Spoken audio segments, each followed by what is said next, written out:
Now. On 105.9 FM and streaming worldwide on the WMAL app. O'Connor and Company. It's 8:06 here as we venture into our fourth hour of 4 hours of broadcasting this morning. Thanks for being part of what we do. And if you missed any of it, go ahead and subscribe, if you could, to our podcast. I just looked at our rankings on the podcast list, and it's starting to shoot up here, Julie, because I'm reminding everybody that they should subscribe and download our podcast so you can catch what you missed. There you go. Because we don't expect everyone to listen all 4 hours. Heck, I don't even listen all 4 hours. I couldn't tell you what we talked about at 5 a.m. No, Could you? well, no, definitely not. See?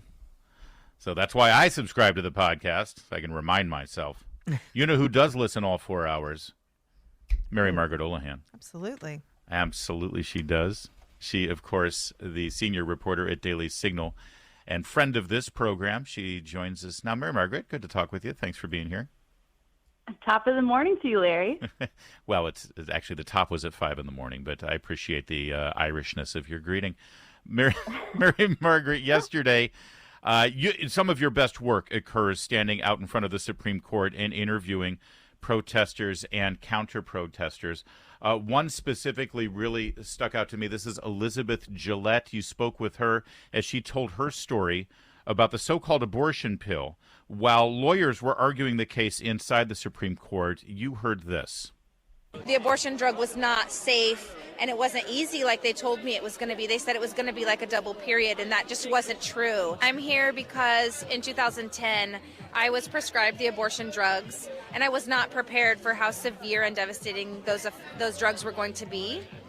And I found myself on the bathroom floor, covered in a pool of blood. It actually got much more vivid and much more graphic, and we're going to hold on to that for now. But Mary Margaret, this appears to be indicative of many of the things you heard about the women who are out there saying, no, this thing needs to be controlled.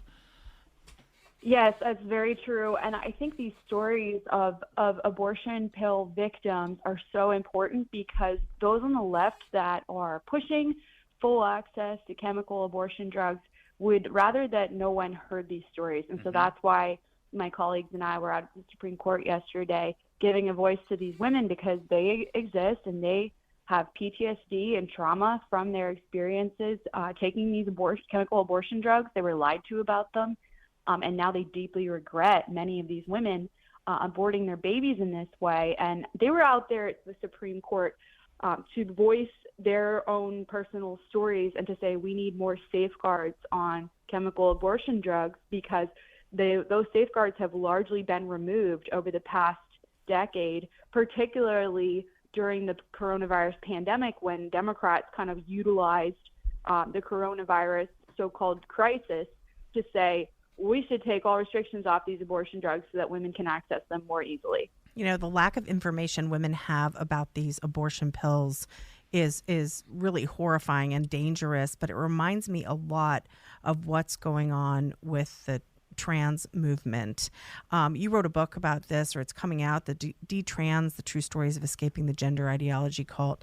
What is going on? So you cover this. What is going on with the medical community that refuses to communicate the risks associated with these very serious medical procedures or even drugs? And we see drugs also being used in the trans movement.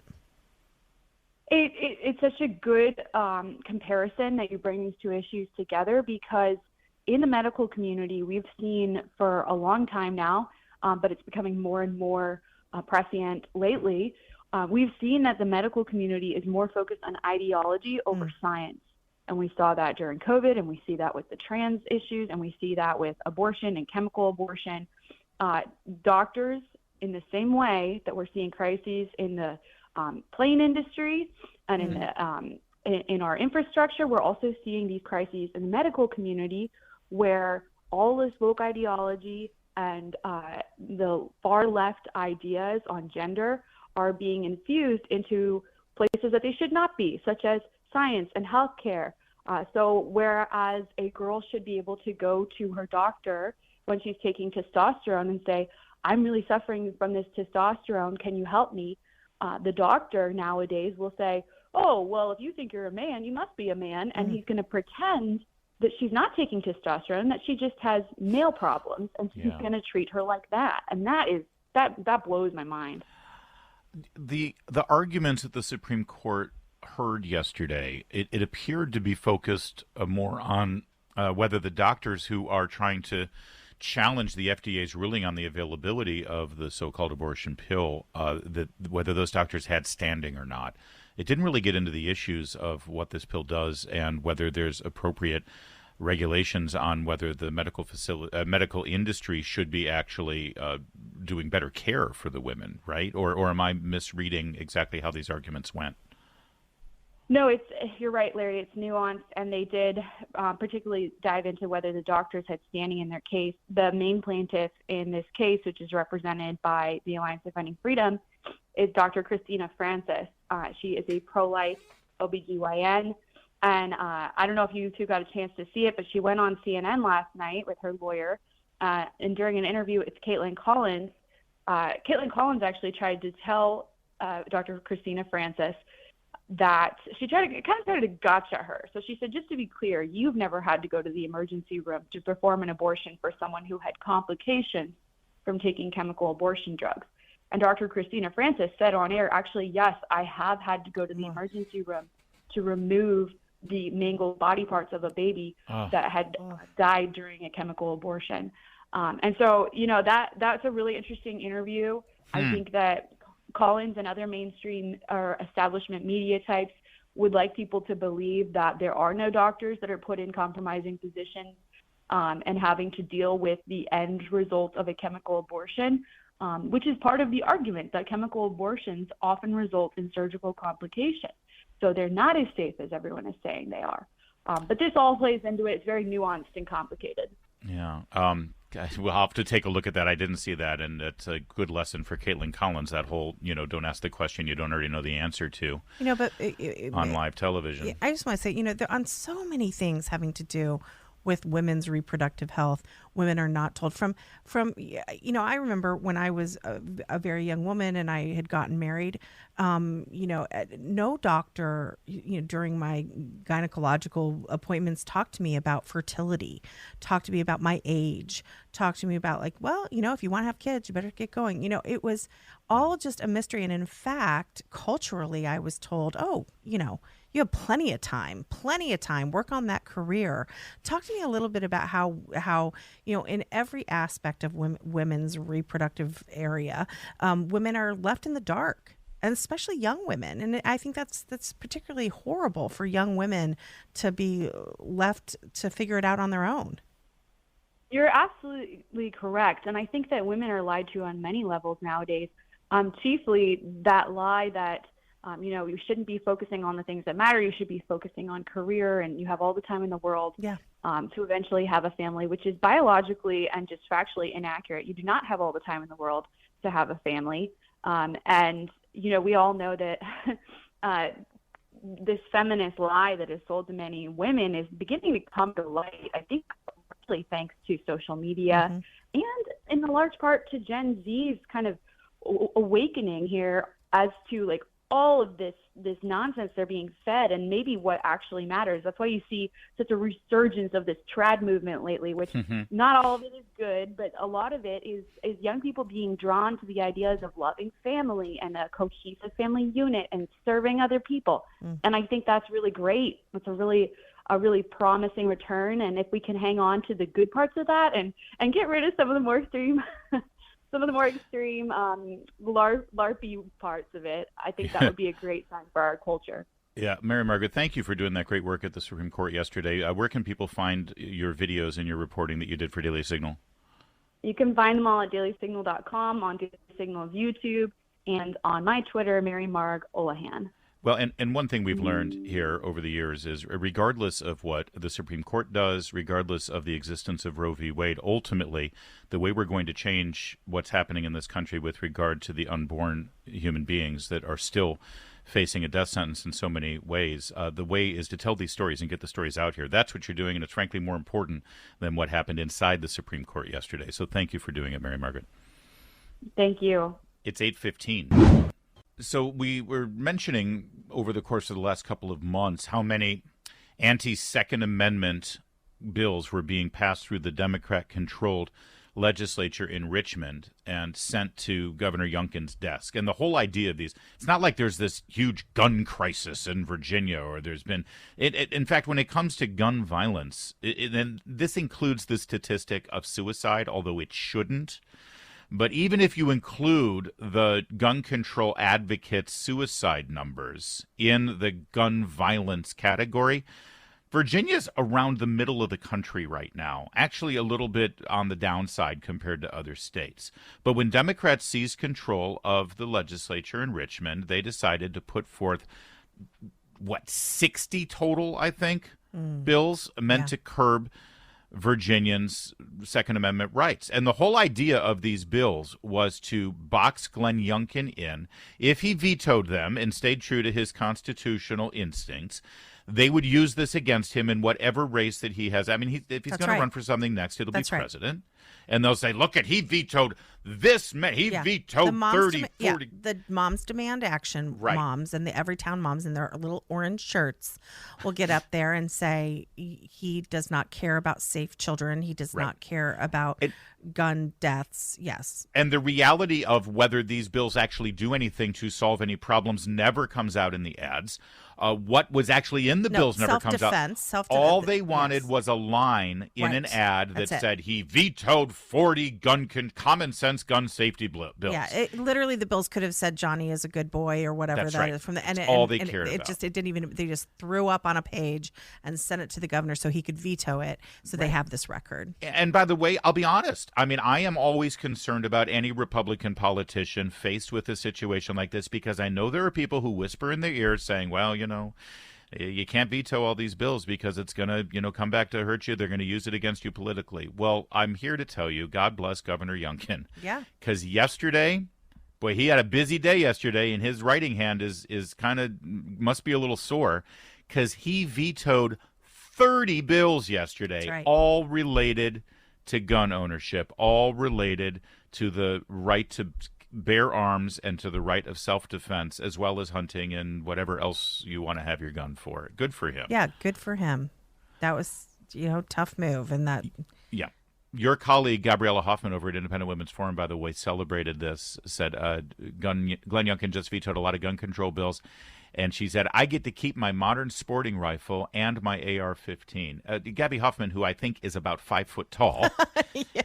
and is an outdoors woman, and she loves hunting and she loves fishing. But even more so, Gabby Hoffman deserves to be able to defend herself in her home should, God forbid, something happen. That's and right. Guess what? Because Democrats are running the cities and counties in Northern Virginia right now, a lot of bad things are happening. Yeah, exactly. So remember, and also think about that rapist in Northern Virginia who was let off by Steve Descano, who had been arrested earlier. He was let off by Steve Descano. This guy gets out, rapes 2 women.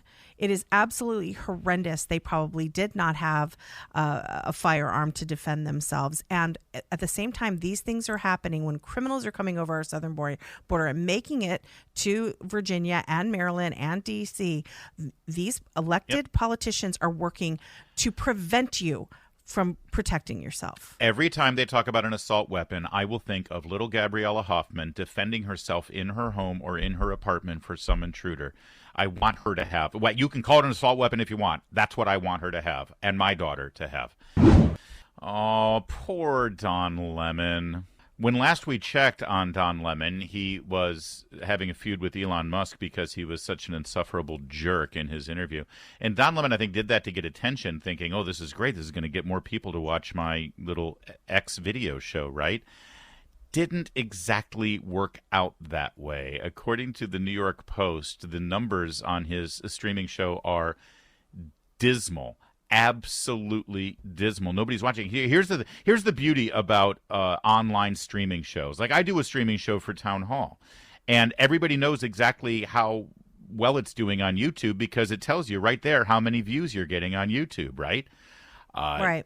Well, this is a guy who demanded millions of dollars, a flight on the SpaceX rocket, a free Cybertruck, millions and millions of dollars. And now that it's not being promoted by X, he had an interview with Kara Swisher, this Elon Musk hating journalist, so-called journalist. It got a total of 93,000 views. Just to put that in perspective, 2 weeks ago I put out a post without even video. It's just a still picture. I put out a post about Andrew Breitbart's passing, and that got over 1 million views. Oh, wow. Mm. I mean, the good thing is Don Lemon is used to this because he worked for CNN. Right. That's true. Yeah. No culture shock there. No.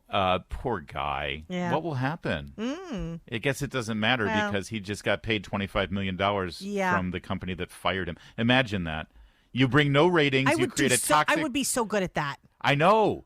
I should bring a toxic work environment and get fired for no ratings at WMAL. No. And that's my payday. I don't think it works that way in the real world when you're not Don Lemon. It's 8:30. WMAL FM, Woodbridge, Washington, a Cumulus media station. Making sense of the news. News Talk 105.9. News now. On 105.9 FM and streaming worldwide on the WMAL app. O'Connor and Company. It's 8:37 here at O'Connor and Company, and we are dropping a sick beat, as we always do. Coming up in 30 minutes, Chris Plant's going to join us, or as I like to call him, C. Plitty. Oh, my God. What? I call him that all the time. I always you have. Don't. I'm Larry O'Connor alongside Julie Gunlock, or as I like to call her, Jew Don't. Gun. My God, I knew it was coming. You're like, don't. Don't. I guess J Gun would have been better. J Gun. I like J Gun better. There we go. Jew Gun sounds like something that the IDF is involved in. Fight back against Hamas, which I'm all in favor of, by the way. But let's stick with J Gun. We have a P. Diddy update, as you probably guessed. Thank God. Sean Diddy Combs has spoken out through his attorney. Diddy, we're told, is a target of a federal investigation, and his homes have been searched. Aaron Dyer, Diddy's attorney. Who's your client? Diddy. Yeah, did he do it? Said in a statement to CNN yesterday there was a gross overuse of military-level force as search warrants were executed at Mr. Combs' residences. Wait a minute. What, was he protesting in front of an abortion clinic?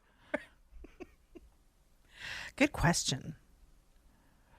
There's no excuse for the excessive show of force and hostility exhibited by authorities or the way his children and employees were treated.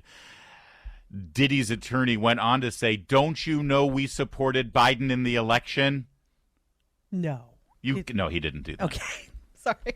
I wasn't keeping up. The probe is being led by the U.S. Attorney for the Southern District of New York when they're not withholding documents from Trump's defense in the NDA case of Stormy Daniels. Department of Homeland Security Investigations and the Transnational Organized Crime Division. It is actually an incredibly serious thing. No, it is. Yeah. He's accused of specifically of child trafficking, sex trafficking. Basically, this is very much like the R. Kelly thing, but actually to a higher degree. And what we're learning now is that there are people in Hollywood who have been sort of saying stuff about this always happens. They were Sean Combs. Yeah, exactly. Oh, it was an open Weinstein. secret. Remember Open Weinstein? secret. They were all Yeah. like giving him, applauding him, and turns out everyone knew. Yeah. Right? Gwyneth Paltrow coming out going, well, yeah, he did try to mess with me. He has these famous, not Diddy, by the way. Gwyneth Paltrow was talking about Harvey Weinstein, right? Yes. Yeah, I just want to be clear there. You never know, though. It's true. So apparently he's famous for having these elaborate, well-attended parties full of drugs and sex and young girls and young boys, by the way, as part of the allegations here.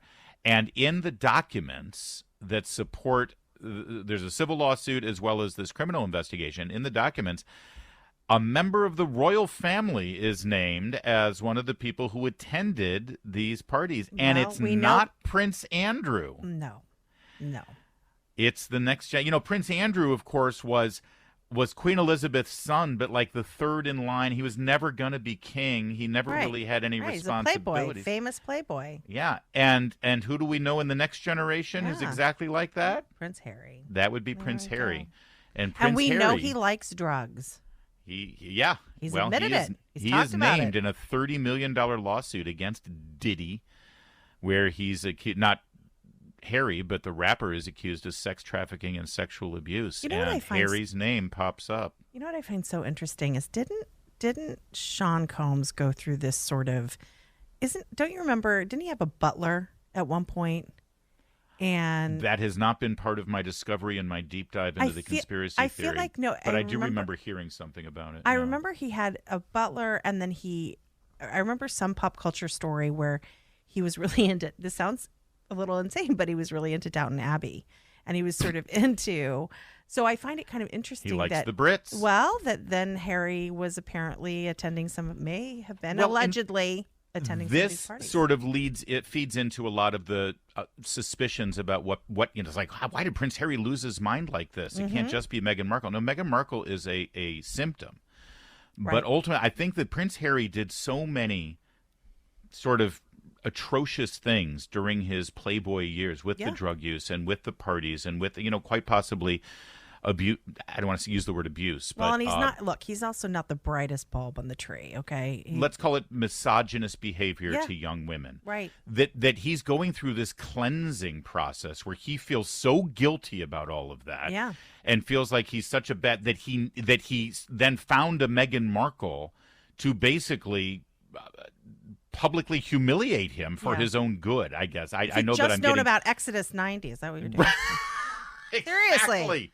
A few lukewarm showers and, Babe, I am in my 4 days left here on this. I can't this wait has till been you're done. quite a journey. Did I just call you babe on the I don't know. I'm sorry, the whole J-Law thing is just sort of we're getting a little too into the story. Jay Gunn. There you go. Jay Gunn. Who's J-Law? There is a J-Law, isn't there? Who's J-Law? Jude Law, maybe you're thinking of? He was not named in these documents, by the way. But he would have been great on Downton. This is a kind-hearted, warm, feel-good critter news story. A woman in England discovered in her home a little baby hedgehog. Really cute, too. Well, you can see the picture of it here. She took it, she put it in a little box, and put little nuts in a bowl for the baby hedgehog and sort of nursed it overnight. Isn't it cute? You can see how fluffy, and it's got the telltale sort of spiny sort of hedgehoggy kind of little fluffy hedgehoggy look. But when they're babies, they just look like little puff balls. Yeah, they're so and obviously cute. she was going to nurse it overnight and then take it to the vet. That's what she did. The next day, she took this little baby hedgehog that she took care of all night and made sure that it was safe and warm and fed and everything, and took the hedgehog into the vet to say, hey, I got this little baby hedgehog. Can you make sure that it survives? And the vet looked at it and then immediately discovered that this little baby puffball of a hedgehog was, in fact, it was a puffball. It was a little from a woolen hat. It was a little fluffy, it's the puffy bauble that you would have on the top of a winter hat. On the top of a winter hat. Yes. She found in her home. Okay, hold on. First of all, this woman is stupid, obviously. Secondly, okay, hold on. I can't tell you how many of those puffballs, because they come with fur now, right? They're fur. I have a couple of them. I have reached up in my closet to grab a hat and then thought, there's a mouse in my house. So I have also been fooled. I mean, for only a moment, or I'll go in my purse to get said puffball hat and think, oh my God, there's a mouse in my hat or in my purse. But she found went, it. Yeah, she went full rescue. Yeah, there. She found it on the pavement in front of her house, actually. She carefully picked it. Did it not occur to her how docile the little thing was? And then she said she spent the night looking after it. What did that entail exactly? I love it. The next morning, she took what she says and thought was a motionless mammal. Yeah, it had been motionless for a long time. Oh, bless her heart. God bless the British. Yes, absolutely. And these people vote. I know. It's 8:52. All right, Julie Gunlock, or J-Law. God, why do I keep doing that? Jay Gunn. Jay Gunn. Everybody knows it's Jay Gunn, not Jay Law. Here's C. Plitty is with us. How's it going? Yeah, seepage. We got the Like that better, but it's a little vivid. We've got, as you're already aware, a great deal of news today. Updates on the bridge collapse, the bridge attack. The Lara Logan, formerly of 60 Minutes, saw that with her intelligence sources saying it looks like a hack, and I'm not so sure, but we'll take a look at that. And of course, Joe Biden and mayhem, all kinds of